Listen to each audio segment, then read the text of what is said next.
Hi, I'm Ray Hager, subbing for Sam Shadd, and welcome to an all-new edition of Nevada Newsmakers. Today's guest is Bethany Drysdale, the Chief Communications Officer of the Nevada Division of Tourism. And on our pundit panel, we have Daela Gibson, Dave Mulligan, and James Smack. It's all coming up next on an all-new edition of Nevada Newsmakers. Nearly 200,000 Nevadans work in retail businesses, supporting families and the community. Nevada's retail businesses generated over $2 billion in sales tax revenue in 1 year, including nearly $700 million to help our schools. Shop around and see all that Nevada's retailers offer our state. We're the Retail Association of Nevada, representing thousands of Nevada businesses. Businesses that work for Nevada. Take a look at Pro Group Management and see how your workers' comp requirements can be met head-on. By taking a proactive approach, Pro Group can assure that your company is meeting or exceeding state and federal standards. As you move forward in your industry, Pro Group moves with you, simplifying regulatory tasks, clearing the way so you can get the job done and look to your future success. Pro Group Management, workers' comp that works for you. Early in the morning or throughout the night, professional truck drivers are on the job, serving you, safely moving freight that's crucial to our economy. From the oldest industries to our newest innovators, from the exotic to the everyday, trucks are everywhere, moving everything. Never afraid to embrace a future that makes Nevada and our nation stronger. Trucking moves America forward. This is Nevada Newsmakers with host Sam Shadd, a no-holds-barred political forum. Now, from the Nevada Newsmakers broadcast headquarters, here is Sam Shadd. Hi, welcome back to Nevada Newsmakers. Our guest today is Bethany Drysdale. She's the Chief Communications Officer for Travel Nevada and Nevada Division of Tourism. Welcome to you, Bethany. Thanks for coming in. You know, before we start, I just want to give our viewers and listeners a little bit of background on just how important tourism is to Nevada. It employs close to 500,000 people in Nevada, and their income collectively is like $20 billion. State and local taxes for tourism generate almost $5 billion in taxes. It's still not enough to pay for President Trump's wall, but that's another subject, but almost 57 million visitors annually to Nevada, so that's quite a responsibility. I wanted to ask you first, we have a new governor, a new lieutenant governor. Do you see any changes in the direction that the state executive officers will give you in promotion of tourism? I don't think so. Tourism has been the #1 industry in Nevada for a long time. It will continue to be. I don't think that will change direction. It's working. We're getting record numbers of visitors, record income from tax revenue. So no, I don't see a change in direction. Our focus for a long time has been really promoting the rural areas of Nevada, and that will continue. Okay, that's what I want. Leads me to another question, because the lieutenant governor, one of the biggest, or maybe the biggest responsibility, is chairing the Committee on Tourism. Mm-hmm. Kate Marshall is coming in. I understand she's gung-ho about promoting rural Nevada. Have you had a talk with her, or have any of the executives in the tourism industry spoken to the lieutenant governor about her wishes for tourism? We have, just very informally so far, but she is a big proponent of the rural communities, so I see that continuing. She's talked about wanting to really help local rural business owners, and that's something that we can do in tourism. When people go to a small community, they want to live like the locals. They want to buy local products. They want to support local businesses. So I think that goes hand in hand with her objectives. Okay, I wanted to see what maybe your niche or your area of focus is in tourism, because in Nevada we have the Las Vegas Visitors and Convention Authority, which boosts tourism in our largest city, Las Vegas, which is the economic engine for Nevada. We also have that RSCVA in Reno and Sparks. We have one in Elko, one in Fallon. So what does the Division of Tourism do? What is your main focus on promotion of tourism?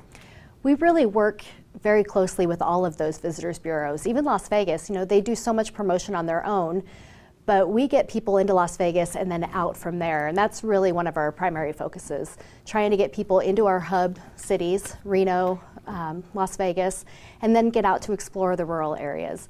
So we work very closely with our CVA, with the LVCVA, but we want to get people just a little bit farther out. How well is that working? Are people attracted to maybe Nevada's Old West or Wild West heritage? Absolutely. We see a lot of repeat visitors who have done Las Vegas, they've done Tahoe, and those places are great, but they want to see more. So they'll drive the loneliest road and go out to Ely. They'll go to Great Basin National Park. There's a really interesting kind of resurgence of interest in the Wild West heritage. A lot of young travelers, a lot of millennial travelers that want to see kind of the real West.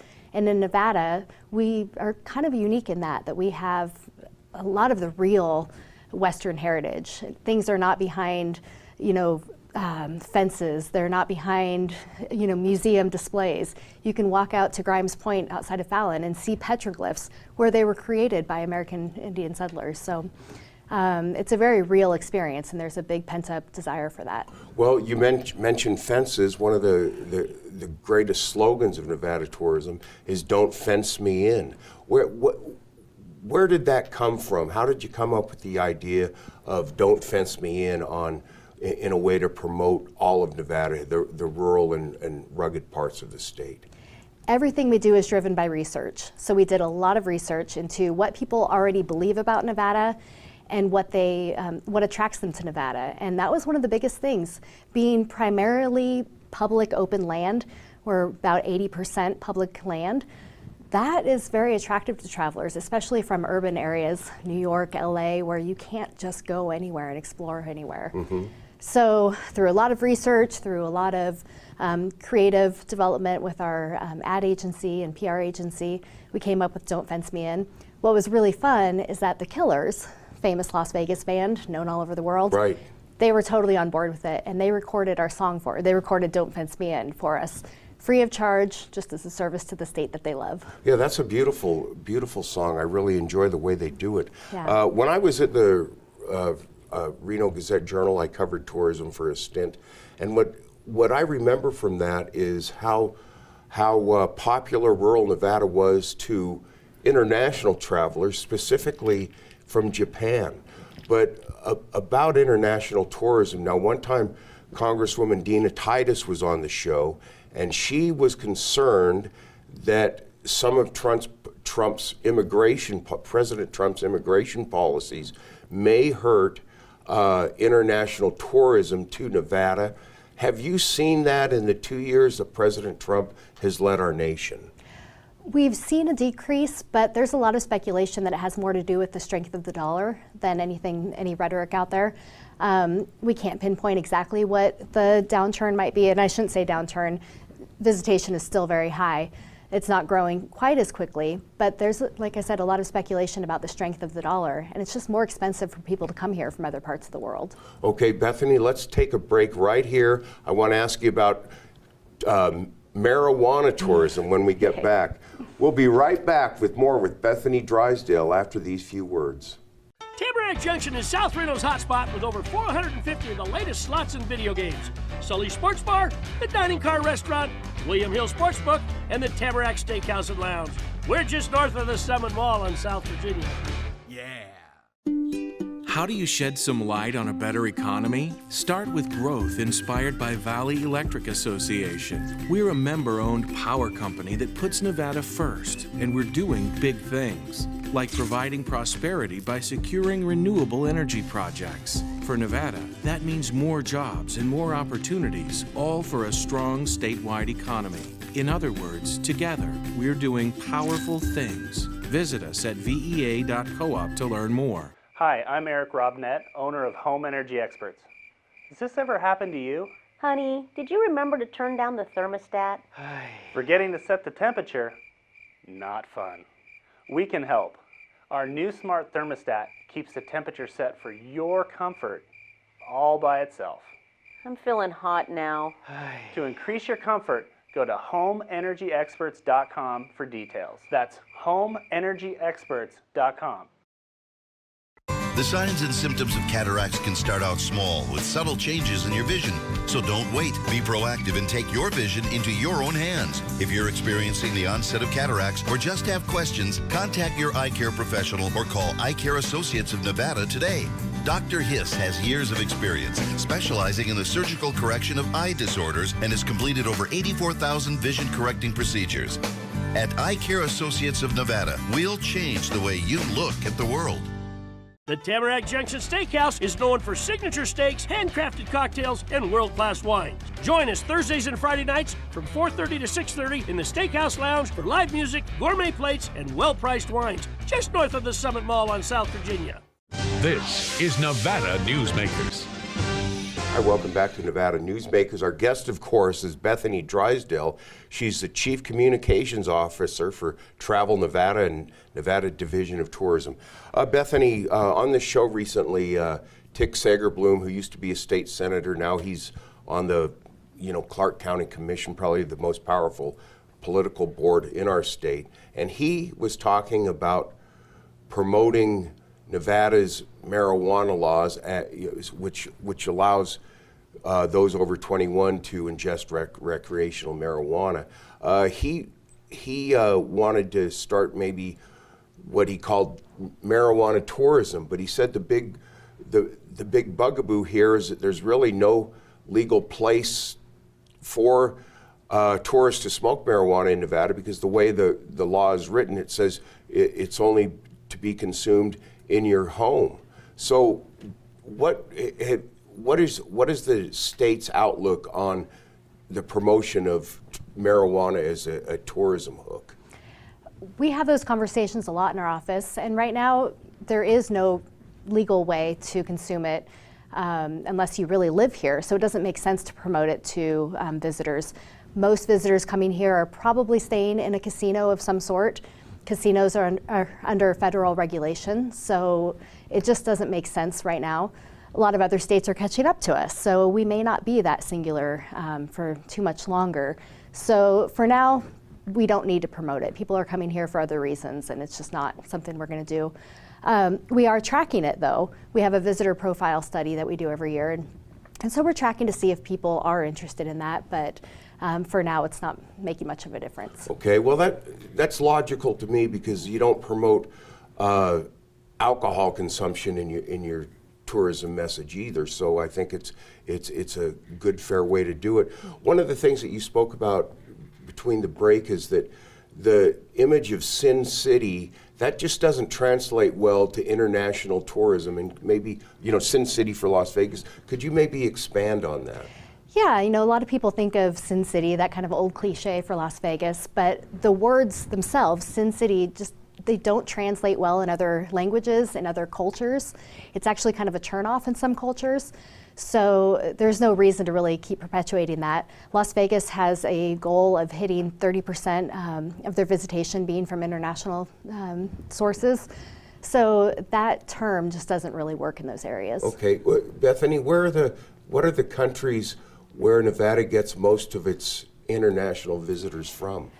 Well, logically, Mexico and Canada, they're the closest to us. We get a lot of visitors at the primary international bases from those countries. Mm-hmm. But other than that, Europe, we have a very strong promotion effort in the UK, Germany, France. A lot of visitors from those markets, a lot from China, of course. We also see a lot of visitors from Australia and New Zealand. I think the kind of Wild West, get out and explore spirit translates really well in the Australian and New Zealand culture. So while the numbers aren't huge because they don't have a huge population, mm-hmm. The percentage is high of people from Australia coming to Nevada. So those are the people maybe that you really target when you promote rural Nevada and the old Wild West image of Nevada then? We do. Some of those markets, the German market as well, they really get that kind of explorative, that's not a word, but that type of spirit. They understand getting out in the rural areas, and they really like that. And in Australia, traveling 8 hours to go somewhere is no big deal. So it really works well in Nevada. And then even in like China, they've been to the big cities in the US. They're coming back now and they're wanting to see more of that real, authentic experience. So we're seeing a lot of Chinese visitors in rural Nevada as well. A former Lieutenant Governor, Brian Krolicki, he really pushed the idea to the legislature about opening up international Nevada tourism offices in other, like in China and in India perhaps, and Brazil. Has that taken place yet, or do you see that coming with the new administration? No, you know, Lieutenant Governor Krolicki was really a big proponent of expanding where we promote Nevada. Due to him and former Lieutenant Governor Lorraine Hunt Bono, we were the first state in the U.S. to promote tourism in China, and that was a really, really big deal. We've since expanded to India. We're in Brazil, we're in South America, of course Mexico. We're actually right now going through an RFP process to expand in South Korea and Japan. So I can say they got the ball rolling, and it'll keep rolling. Has the emergence of gaming in Asian markets, like Japan is just on the brink of opening up casinos, has that hurt Nevada tourism at all? Not that we've seen. People still want the Las Vegas type of gaming, the Las Vegas experience. And I use Las Vegas as really an adjective. That type of experience can be found throughout Nevada. They want to come to the U.S. to gamble. They don't want to stay at home. And you know, gambling is actually just a small percentage of what people are coming here to do. It used to be about 75% of the reason people came here, and now it's about 25%. Yes, people come here not only to sightsee, but also to shop and for entertainment and other, to take advantage of other venues. One last thing I want to ask you about, there is a new zip line over the Las Vegas Strip coming in 2019. Could you quickly talk about that? I don't know when that's going to open. It's opening, like you said, in 2019. Zip lines are a new thing. I don't really understand it. There's one in downtown Las Vegas over the Fremont Street Experience. So it'll be a new thing for people to do in Las Vegas, and new. Everything is always new in Las Vegas. Right, so but just zip right down. Amazing. It'll be from the observation wheel, the high roller, yeah, over the Strip, and it'll be a fun thing to do. Well, it's something to look forward to. Yes. We'll be right back with today's pundit panel right after these few words. Dimitri Prine here for Design Outdoor. At Design Outdoor, we specialize in all hardscapes, pavers, and walls you'll need for everything, from wonderful small yards to full-blown outdoor living. And we only refer the best contractors to make your vision a reality.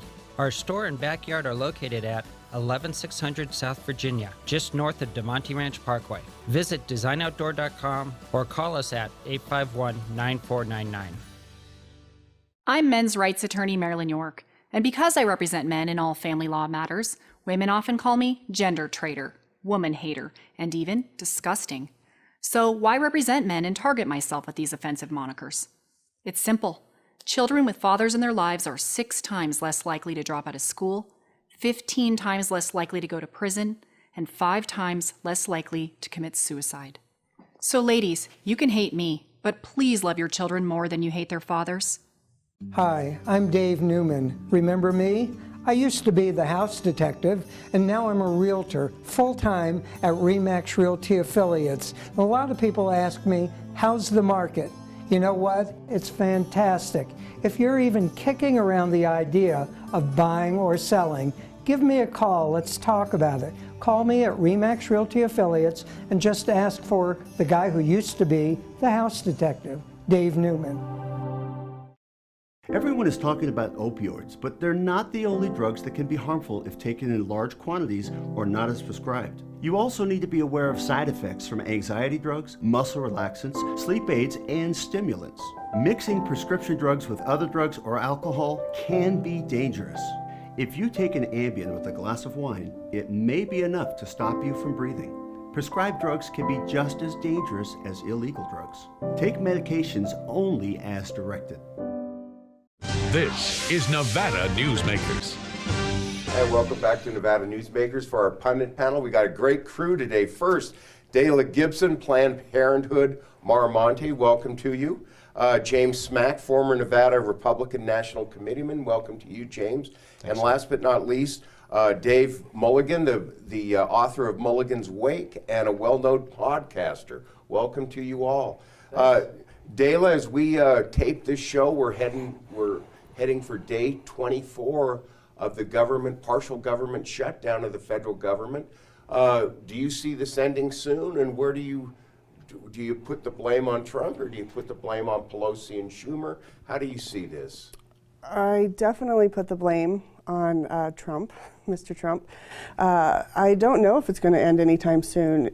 It's very frustrating when you have the shutdown that claims to be in the name of border security and homeland security, yet the people who are working for us to keep us safe are the very ones that aren't being paid, such as the TSA.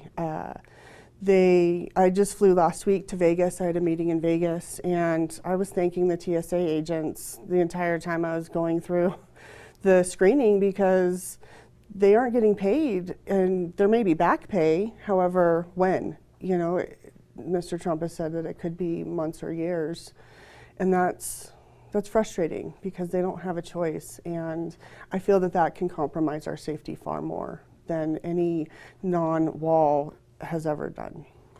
James, is the wall the way to go to protect the government or protect our country, and should we have a shutdown until we get it? Well, I think border security is far overdue for being addressed. Whether the wall is the right answer or whether there's another answer, that remains to be seen. I think it's time for the cooler heads in the room to finally get together and say, let's figure out the resolution to this. I don't care if it's 10 Republicans and 10 Democrats, 15 Republicans, 15 Democrats. The number is irrelevant to me. Put X number of reasonable people on the D team and the R team into a room, tell them to strike a deal, and the president be beholden to that deal. And once that deal is done, whatever that deal ends up being, if we have that many reasonable people still in Washington at this point in time, let's get it done. Let's get it over with. I agree as far as getting folks that are having to work. You know what? You're working. You should be getting paid as you're working. And the fact of the matter is that if you're not getting paychecks for the TSA or the Coast Guard or whoever it is, you've made your political point at this point in time. Let's get some cooler heads in a room. Let's get a deal done. And whatever, if it ends up being $5 billion for the wall out of that deal, great. If it ends up being $2 billion for the wall, outstanding. Whatever that deal is between those reasonable people in a room, I can live with at this point.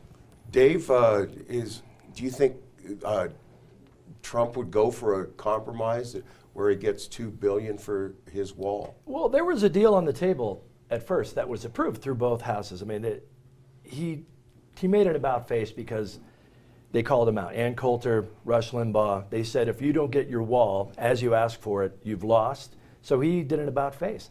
But you answered your own question, the original question, whose responsibility is the shutdown? Donald Trump sat in the Oval Office with Nancy Pelosi and Chuck Schumer and said, the shutdown is mine. I proudly take the mantle on my shoulders. I admit it, it's mine. I proudly take that title, and he's done it. And now he's trying to walk that back. It's just ridiculous. It's his shutdown, and he's going to fail. I mean, I think they've already made it very clear they're not going to give him $5.8 billion.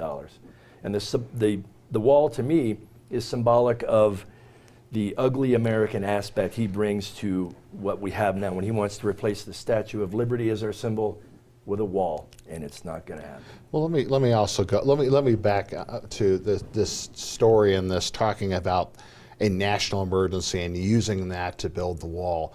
I am 100% against that, and the reason why I'm against that is if you use it for this and call this a national emergency, when we get a Democrat administration back in the presidency, and we will at some point in time, what will they consider a national emergency? Will they consider a national emergency to be gun violence and then use the national emergency in order to stop bullet production or to stop gun production in this country or something of that nature? That's a start. And the thing is, that's where I'm saying I don't think the national emergency is the way to go here. I don't think this is. I think that is something that I almost think the Democrat team is saying, go ahead and make my day on that one. Go ahead and bring it in, because number one, they're going to fight it in the courts. And number two, it's something that it turns into a slippery slope for the D team to use down the road. So you're not against it because it's wrong. You're against it because you fear what would happen next time, and it's a slippery slope. Well, I think it's wrong as well. I don't think it's the right thing to use a national emergency for. Right, I agree. I think that the same thing with executive orders. I think executive order powers have been abused by several presidencies, and I've felt that way for years. I would love to see executive orders be taken before the Supreme Court and get all of them wiped out all the way back to Washington for all I Daela, care. you get the last word on this. I feel that both of these gentlemen had great things to say, and it feels like the more prevailing heads that are saying and calling out the GOP and Mr. Trump to say, you know, this needs to end. We need to bring people together. There was a deal before. What can we do to end this? Because this is not the way to go, and this shouldn't be where we stand for our country. Well, you know, a national emergency like this, just look what happened with Harry Reid and the nuclear option that, you know, how the Republicans used that against him. So you make a great point, but we got to stop it right there. We'll be right back to end this segment of Nevada Newsmakers, of this show, right after these few words. A bird's eye captures its surroundings at different heights. At Brian Culpa Photography, we can make your imagination soar over buildings, parks, cityscapes, and beyond. Brian's images tell the story and get the job done. If you need a new perspective to tell your story, contact Brian today. Brian Culpa Photography. Experience the bird's eye view at brianculpaphotography.com. Hi, my name's Marilyn Miner, and I'm sure you'd agree that Nevada's a very special place to live. I was born here, and my husband and I have raised our family here. I feel it's a privilege to live and work in the Truckee Meadows. I especially enjoy helping my clients reach their real estate goals. Sometimes the smallest details provide the greatest satisfaction. I'd be complimented to talk to you about your next move. Call Marilyn Miner at Dixon Realty, 742-1280, or log on to marilynminer.com. St. Ives Florist, for every holiday and every special occasion. For romance. Custom home design. We have the largest selection of fresh flowers in northern Nevada. And we also offer a large selection of unique gift items.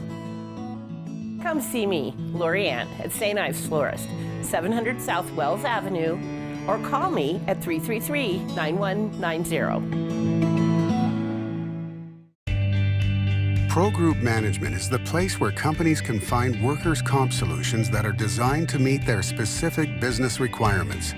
As regulations evolve, Pro Group takes a proactive approach to clear the path to make sure your business stays ahead of the curve. Knowing your workers' comp program is optimized, you can focus on other important matters related to your growing business. Pro Group Management, workers' comp that works for you. Thanks for watching. On our next broadcast, we'll have one of the leaders of the Nevada legislature, Assembly Majority Leader Teresa Benitez Thompson of Reno. That's coming up on the next Nevada Newsmakers.